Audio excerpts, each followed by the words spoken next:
Voy a... Bueno, este es el segundo bloque de hoy, 1 del 5 del 2025, celebrando San José y el Día del Trabajador, y también el de la Constitución Nacional, porque les cuento que no había ni muertes ni tampoco nacimientos de escritores. Todos los demás eran artistas, pero nosotros no eran conocidos, entonces no lo hice entrar a ninguno. Bueno, vamos a seguir con el segundo módulo con Gloria. Bueno, feliz día para todos. Feliz día.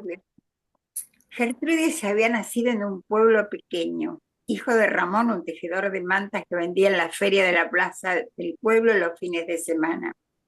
Era un magnífico artesano, nunca un amante igual, le daba a cada una toda su creatividad. Por lo tanto, eran muy requeridas y valoradas. Lucía, su madre, era maestra rural, cercana a un pueblo, había una aldea de campesinos. Ellos mismos hicieron la escuela, tal vez precaria, pero con un fin muy importante, que sus hijos estudiaran y no pasaran por una larga vida dependiendo del campo, lleno de esfuerzos y vicisitudes. Cuando el mal tiempo aparecía, las lluvias, granizos, helados o las plagas azotaban, sus campos lo perdían todo, y con ello el esfuerzo enorme de muchos días de despertarse al alba o de no poder descansar un solo día. Lucía era una muy buena maestra, amaba lo que hacía, tomaba a cada niño como su hijo, les dedicaba tiempo y amor. Cuando todo indicaba que Ramón y Lucía no serían padres, se hizo el milagro. Ramón tenía 60 años y Lucía 45. Esos padres para Gertrudis fueron casi unos abuelos. El padre la llevaba a la escuela del pueblo, no le gustaba que socializara mucho, eran bastante egoístas con ella, y ella no conocía otra cosa, los aceptaba sin enojos.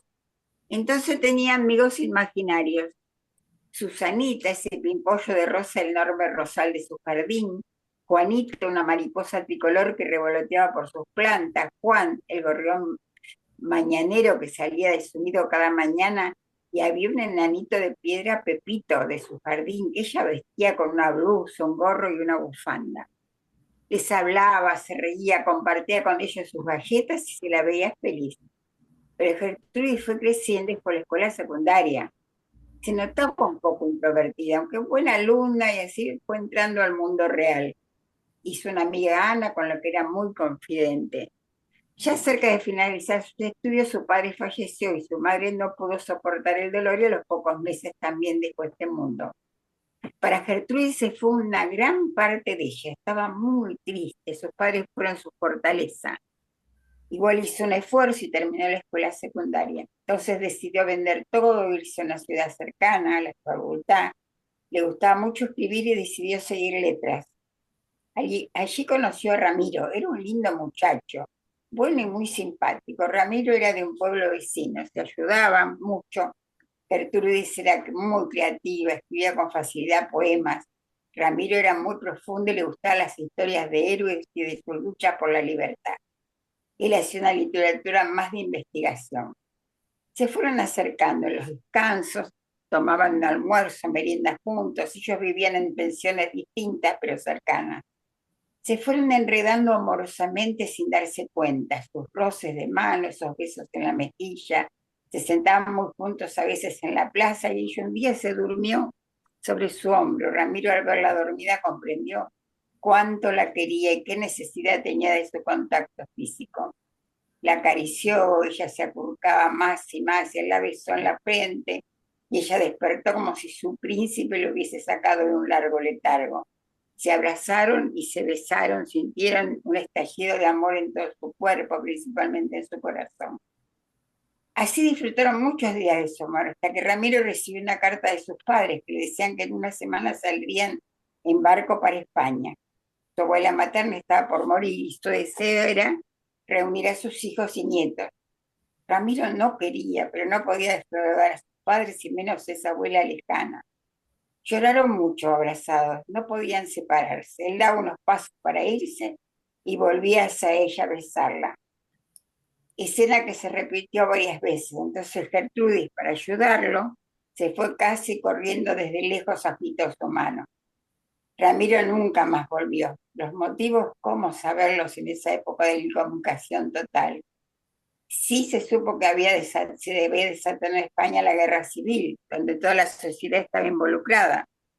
Tal vez Ramiro murió allí, tal vez quedó golpeado y amnésico, tal vez lo olvidó. Todos estos pensamientos los fueron invadiendo y fueron tan obsesivos que perdió la razón. Y empezó a vagar y vagar por las calles, ausente totalmente. Hizo una regresión a su infancia feliz y se metió nuevamente en ese mundo imaginario que lo conocía bien desde chiquita. Los vecinos se apegaron de ella, uno la dejaba dormir en su taller, otros le traían mantas o comidas. Ella despertaba temprano y se iba a la plaza a dar de comer a las palomas. Le contaba historias y estas se le posaban en sus hombros. Corría a las mariposas como una niña, disfrutaba de cada flor nueva y de la sombra de los árboles, hasta que un día se acostó en un banco de esa plaza y no despertó. Entre sus ropas casi destruidas por el tiempo guardaba una foto de ella y Ramiro abrazados y sonrientes como un sello de un amor eterno. Los vecinos se ocuparon de su entierro y en esa caravana no faltó nadie. Estaba precedida por un carro con caballos negros donde iba el féretro y sobre él mismo revoloteaban palomas, mariposas y pájaros. Y después del entierro taparon su tumba con flores del parque. Sus amigos incondicionales y sus vecinos en su lápida pusieron esa foto de los dos con un epígrafo que decía Gertrudis y su amor eterno.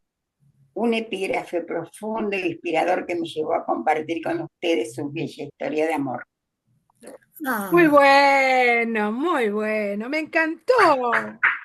Gloria, ¿qué Gloria, nombre le pusiste a esta narración? Gertrudis y su amor eterno. qué lindo, Gloria. Cuántas escenas, cuántas imágenes. Sí, parece una película, como dice Daniel. Mis escritos parecen película. Muy lindo. ¿Cuándo vas a publicar?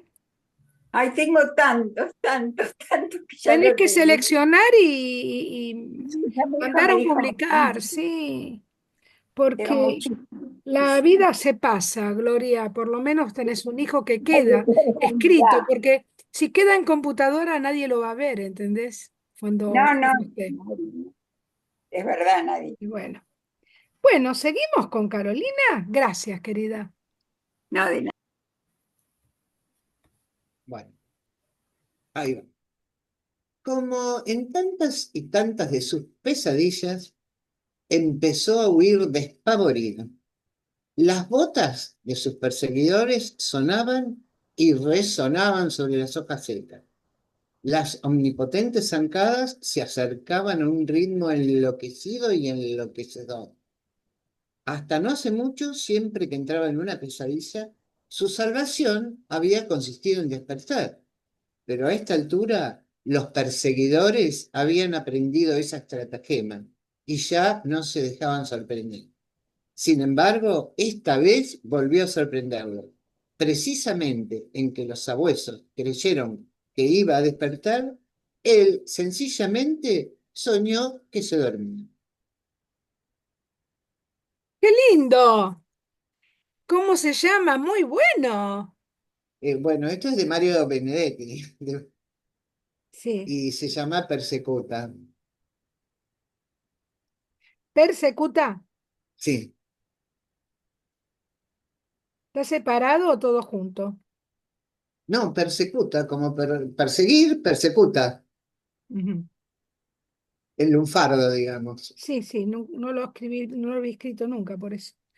Muchas gracias, muy lindo. De nada. Patricia Mer entró. A ver, Patricia, ¿dónde estás? Porque yo Acá estoy, admitía Cristina. todo junto, pero no sé. Sí, sí. No, Bueno, no me costó entrar. En un momento se me cortó internet, pero bueno, bueno. ahora volvió. Va y viene con Telecentro. Ay, sí, Telecentro. En Floresta existe una calle que nos invita a compartir la palabra. Es un lugar que está cerquita de la estación. Y todos los sábados a las 11 de la mañana llega Matilde con su changuito lleno de libros. enseguida coloca en el césped una mantilla y coloca los libros ahí. Al rato comienzan a venir los chicos con los padres, los abuelos, y nunca falta una abuela que les lea a los chicos. A las 12, Matilde toma un banquito, se sienta, toca una campana que significa que llegó la hora del cuento. Los chicos enseguida comienzan a agarrar los libros, a guardarlos en el changuito, y ella comienza siempre con la misma frase: había una vez. Y los chicos felices, entusiasmados, escuchando esas historias. Después termina todo, hay una mamá que la ayuda a doblar esas mantas que ella pone en ese césped, y se va con su changuito a su casa arrastrándolo. Y uno piensa, qué lindo, es un privilegio de repente vivir en un lugar tranquilo, apacible, con un cielo despejado que nos invita a escuchar la palabra. Y también es lindo que de repente haya muchas Matildes en los barrios, en los parques, en las plazas, donde pueda circular la palabra, los cuentos, leer, porque leer juntos sabemos todos que es lo más lindo que nos puede pasar. Muy bueno. ¿Qué es de Vivi Bravo, García? Pachi. Un cuento de Vivi García Ah, que se claro. llama La calle de los cuentos. Y es un cuento que lo cuento seguido cuando voy a las escuelas o en el hospital. Es un Y yo cuento muy también, por eso, contable, en cuanto te escuché, dije es el de Vivi García, porque Vivi García, es sí, escribe es muy hermoso, sí. linda, sí, escribe muy linda. Muy lindo. Gracias, Cruz. No, gracias a vos. Susi, Susana Spinelli. Bueno, anduve media poética, no sé si No, es el silencio, y debe ser, porque si estás en silencio. Acá, sí, acá. Bueno, acá yo tengo un estudio de danza y hoy hay un arriba de mi hija y ahora hay un silencio tremendo, ¿viste? Bueno, no me roben este sol, no me roben este cielo. Si esa pared se llena de pájaros, si ese sol entibia mi cuerpo, si mirando ese cielo, mi alma mi alma se llena de sueños. Mi pedacito de cielo, y lo escribí hace un rato. Ay, qué lindo. Van a hacer una pared van a hacer un galpón muy grande al lado de mi casa. Entonces, cada vez que veo el cielo, me va a pasar eso, que lo van a tapar. Y de la otra parte, donde recibía sol, mi hija hizo un estudio muy grande de tela, así que era el sol que me quedaba. Y bueno, todas las mañanas me pasa eso, que me visitan los pájaros y después no sé si vendrán. ¿Viste? Bueno, yo Y acá empecé a escuchar voces, que antes no sí, escuchaban voces. Se está claro. poblando Y al lado, se está poblando al al lado. lado, claro. Y Sí. bueno, y busqué algo cortito de Alfonsina. Bueno, dale. Hombre pequeñito, suelta tu canario que quiere volar. Yo soy el canario, hombre pequeñito, déjame saltar. Estuve en tu jaula, hombre pequeñito. Hombre pequeñito, ¿qué jaula me das? Digo pequeñito porque no me entiendes, ni me entenderás. Tampoco te entiendo, hombre pequeñito. Ábreme la puerta que quiero escapar. Hombre pequeñito, te amé media hora. No me pidas más. ¿Tiene el mismo título, hombre pequeñito? Sí, de Alfonsina Storni, Muy lindo. una gran amiga Sí. de una profesora mía que tuve en la niñez de declamación y de teatro, Blanca de la Vega. Y el hijo de ella nos daba también clases, así que estuve con el hijo de Alfonsina y con Blanca de la Vega como profesores cuando tenía 9 y 10 años. Claro. Bueno, Magda, gracias. Muy lindo. Hola. ¿Qué tal, chicas? Muy bien, Entré un poquito tarde porque venía de almorzar de la casa de mi hija, está bien, donde no hay problema. festejamos el Día No hay del Trabajador. problema, Magda. Bueno, este 1 de mayo, uno más en mis 8 decenas de años, es para recordar a los abuelos, mejor dicho, a los nonos. Mis abuelos, descendiente de griego el paterno, el nono Antonio, nacido en La Boca, de padre griego y madre genovesa, salió a trabajar no bien terminada su escolaridad primaria. Su madre era rigurosa en el cumplimiento de su aprendizaje. Yo recuerdo que trabajaba en un ministerio, donde su rol era arreglar barcos, por lo que estaba siempre sobre el agua. Ahí se jubiló. Vaya a saber con cuántos años de servicio. Como remachador. Con mi abuela tuvieron 5 hijos, 3 varones, 2 mujeres. Un solo varón hizo la secundaria. Los otros salieron a trabajar y las mujeres, una estudió el piano, que hizo la carrera de concertista, y la otra se dedicó a la casa, estudiando corte, confección y tejido. Los abuelos querían que los hijos estudiaran, pero a la vez los dejaban opinar y elegir sus trabajos. Mi padre, el mayor de los 5, fue toda su vida medidor de maderas. Era el hombre que cada día lo podían encontrar, invierno, verano, con lluvia o sol ardiente, al lado, pegadito a la orilla del río, contabilizando las maderas que llegaban en cantidad en barcos europeos.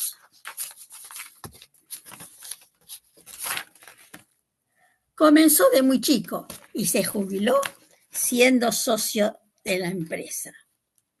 En cuanto al nono José, o Giuseppe, como decía su carta de embarque, italiano, oriundo de Sicilia, llegó a los 19 años en un barco inglés como grumete y acá se quedó. Comenzó a trabajar en el puerto y siempre protegido por una familia de su torre Alchirafi, que eran primos de su madre. Pero se enamoró de la hija mayor de su protector, quien, al saberla embarazada, mandó a ambos a vivir a una estancia donde él, como peón, no progresó. Cuando fallece el suegro y regresa el matrimonio con 2 hijos, alguien le consigue trabajo y casa. De día, peón en una barraca frente al río, y de noche, vigilador. Cada 3 horas debía dar una vuelta por toda la barraca, que abarcaba una manzana. Cuando volvía a la cama debía levantarse. Esa vida por tantos años, soportando los distintos climas, más la atención a su mujer cardíaca crónica y 5 hijos, hizo tal vez que falleciera antes de cumplir los 50. Siempre lo recuerdo callado. Solo una vez me habló cuando tomé la primera comunión, se me acercó y me entregó un lápiz, un guardamina rojo, y me dijo: esto es para vos. No recuerdo haberle dado las gracias. Mi madre era la mayor de 5 hermanos, 3 mujeres, 2 varones. Cuando terminaron la primaria, concurrieron a las escuelas para adultos, donde las mujeres aprendieron costura, bordado, armar juguetes de pañolensi. Y el varón mayor, las materias comerciales que le permitieron obtener pronto un trabajo de oficinista. El menor concurrió al industrial, porque mi padre, su cuñado, lo tomó bajo su protección cuando murió el nono. Llegó a ser y tener uno de los más grandes estudios en el arreglo de barcos. Este homenaje es para resaltar a esos hombres laboriosos, trabajadores, que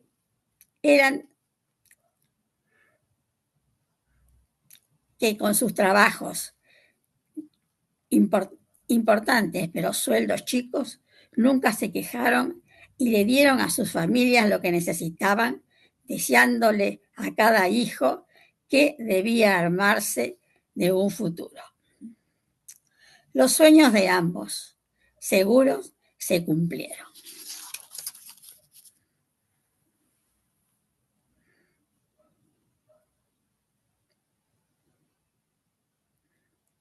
No podía abrir el micrófono. Linda, ¿Cómo se Magda. llama, hermoso?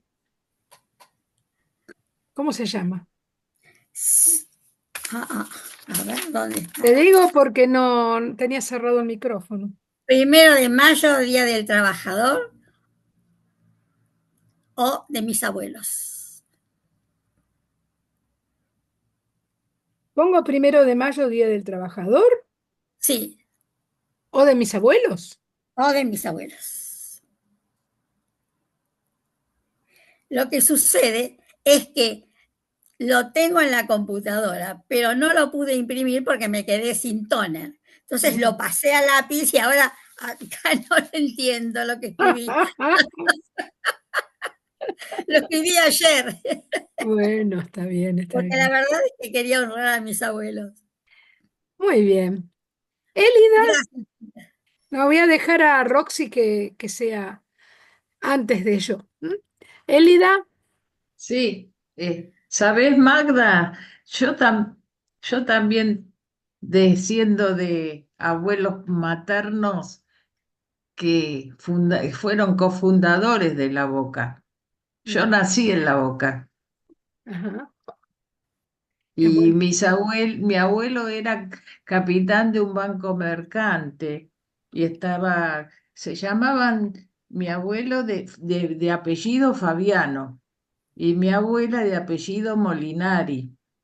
Te lo cuento como porque a lo mejor vos te acordás y como yo también estoy cerca de los 80, así que por ahí conozco, tenemos Sí, no, alguna, nosotros alguna nos mudamos relación, ¿viste?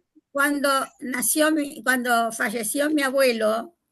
Sí, Yo tenía 6, 7 años y ya nos mudamos.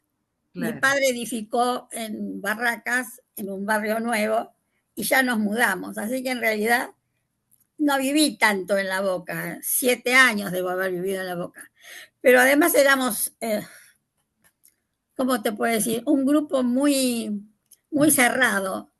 Mi madre, Claro, así era la familia. terminábamos de almorzar, mi padre se iba otra vez a trabajar y nosotros íbamos derechito a la casa de la nona, hasta las Claro, 5 que volvíamos a tomar la leche en casa. claro. Después ya, claro, cuando nos mudamos a Barracas la vida fue distinta. Y sí. A mí me pasó lo mismo. A los 3 años se murió mi abuelo y nos fuimos a vivir a Parque Patricios. Claro, Cuántas coincidencias, ¿no? yo vivo ahora en Parque Patricios. Ah, mira, ¿en dónde? Yo vivo en Avenida Vélez Arfiel y Caseros. Ah, yo viví en Pedro Echagüe y Mateu. Ahora vivo en San Juan y Boedo. Claro, yo viví en Chiclana y Urquiza y después una cuadra Chiclana más y arriba. Urquiza, cerquita de mi casa. Bueno, Claro, cuántas sí, cosas, ¿no? sí, sí. Qué Pero lindo. Y ahí ya mira, viví, ahí viví ya de casada con mis hijos y mi marido y mis hijos. Pero ahora voy a leer algo que me parece que tiene que ver con todo esto que estuvimos hablando y que ni sí, siquiera sabíamos de qué íbamos a hablar. Bueno, dice así, ¿te gustaría saber quién eres? ¿Aceptas a falta de otra teoría mejor que eres el producto de vastas migraciones prehistóricas, que los prolongados y tortuosos cruces de tu horda ancestral, conquistas, violaciones y secuestros fueron diseminando por muchos territorios y reinos? Pero tú no eres la única persona que ha viajado, ya que las tribus humanas llevan miles de años desplazándose por el planeta. ¿Y quién sabe quién engendró a quién? que a su vez engendró a quién, que engendró a quién, para luego engendrar a quién, hasta acabar con tus padres engendrándote en 1947. Solo conoces la historia de tu familia, hasta tus bisabuelos. Con esa escasa información por el lado materno, lo que significa que las generaciones anteriores no son más que un agujero negro, un vacío de ciertas conjeturas. Tus 4 abuelos eran judíos de Europa del Este, los paternos nacidos cerca de 1880 en la ciudad de Stanislav, en la provincia de Galicia, entonces parte del Imperio Austrohúngaro. Luego de Polonia, luego de la Unión Soviética y en la actualidad Ucrania. Mientras que los abuelos maternos nacieron tu abuela Mink y tu abuelo Toronto un año después de que su familia emigrara de Varsovia. Tus 2 abuelas eran pelirrojas y en ambas ramas de tu familia hay una tumultuosa mezcolanza de rasgos físicos en la mucha descendencia que dejaron, que van del cabello negro al rubio, del lacio al enrulado, de la piel morena a la pálida, con pecas, de la robustez campesina a la más energética delgadez urbana. El enigma genético de Europa del Este, quién sabe por qué, por dónde deambularon con esos espíritus anónimos antes de llegar a las ciudades de Rusia, Polonia y el Imperio Austrohúngaro. ¿Cómo explicar, si no, el hecho de que tu hermana naciera con una mancha azul en la espalda? Algo que solo ocurre en algunos niños asiáticos. ¿Cómo entender el hecho de que por tu piel tirando a morena, tu pelo ondulado y tus ojos verdes grisáceos te hayan considerado italiano, griego, español, libanés, egipcio e incluso pakistaní a lo largo de tu vida y en cambio nunca te hayan preguntado si eres judío? Ignorando cómo ignoras tus orígenes, terminaste decidiendo que eres una combinación de todas las razas del hemisferio oriental, parte africano, parte árabe, parte chino, parte indio y parte caucásico, el crisol de muchas civilizaciones convergiendo en un solo cuerpo. Es una postura moral, una forma de desactivar la pregunta por la raza, una pregunta capciosa a tu juicio, que solo puede traer deshonor a quien la haga. Y por lo tanto has decidido concienzudamente ser todo el mundo, aceptar a todos los que llevas dentro con el objeto de ser tú mismo de una forma más libre y plena, puesto que la pregunta de quién eres es un misterio y no albergas la menor esperanza de que algún día se resuelva. Qué bueno. Muy bueno. Es de Paul Auster. Paul Paul Auster, Diario de invierno. Auster. Ah, Está genial. buenísimo. ¿Y qué leíste de ahí? No, son las memorias que él escribe a partir de los 60 años. Empieza a escribir este último libro que escribió en prosa, relatando cosas en momentos de su vida. Tomaste un Pero fragmento. este es un fragmento, pero es como que hay alguien de afuera que le habla a él y le Claro. recuerda las cosas que le pasaron. Qué lindo. Hermoso está, Muy hermoso. bueno, muy Está bueno. buenísimo. Muy bueno. Gracias. No, Roxana, Bueno, yo les voy a hablar de Don Pedro. Don Pedro era un anciano que vivía en un pueblo. Siempre había vivido en ese lugar y todos lo conocían muy bien. Conocían su mal humor. ¿Viste? Otra vez me saludó así. ¿Pero qué se piensa este viejo? Es odioso, ¿eh?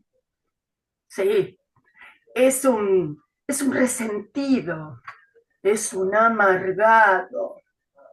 Todos lo conocían a don Pedro Y los chicos tenían miedo de pasar por la vereda de la casa de don Pedro, porque su casa era lúgubre. Hasta el pasto era opaco, todo lo que estaba alrededor de don Pedro era como que se contagiaba de ese mal humor, esa mala onda. Hasta que un día, cuando don Pedro cumplió 90 años, el rumor en el pueblo fue otro. Hoy el viejo me saludó con una sonrisa de oreja a oreja. Sí, dicen que está muy feliz. Don Pedro feliz. Increíble, pero anda sonriendo para todos lados.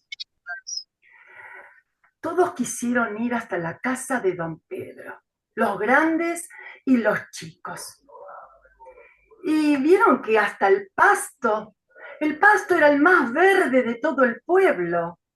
La casa estaba iluminada y de repente se abrió la puerta y apareció don Pedro, sonriendo con toda la cara. Buenos días, adelante, pasen. Se miraron todos.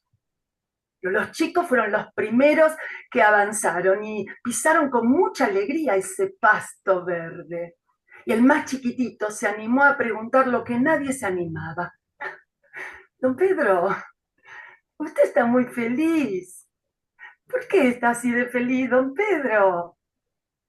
El viejo, con una sonrisa de oreja a oreja, les contestó. Nada especial, nada. Me pasé 90 años buscando la felicidad y fue inútil. Y hoy a la mañana decidí no buscarla más y amanecí más feliz que en toda mi vida. Gracias. ¡Qué bueno! Muy lindo. Muy lindo, ¿no? Muy lindo. ¿Qué narraste? Decime. Es autor anónimo, el anciano del pueblo. Qué hermoso. Una adaptación, ¿no? Ay, me silencio. Hola, Daniel. Hola, hola, buenas tardes, buenas noches. Muy buenas tardes. Daniel, te toca a vos. Sí, bueno, vengo de contar en el hogar, así que no Sí. tuve mucho tiempo, No, no y así que importa. voy a contar este cuento de nuevo. Lo voy a contar Ay, nuevamente, si sí. me permiten, Sí, si me permitís, Marina. yo me voy a silenciar Dice porque así, cuiden.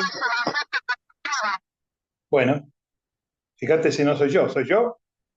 No, bueno, arranco. ¿Qué hubiera sucedido si Charles Chaplin no se hubiese comido un zapato? O si Buster Keaton no se hubiese trepado a una locomotora. ¿Qué hubiera pasado si Todd Browning no hubiese filmado Drácula con Bela Lugosi? ¿Qué hubiera pasado si Boris Karloff no hubiese sido la criatura del doctor Frankenstein? ¿Qué hubiera pasado si tanto Myrna Loy como William Powell no hubieran sido ni Nora ni Nick Charles? ¿Qué hubiera pasado si Clark Gable no hubiese tomado entre sus brazos a Vivian Leigh?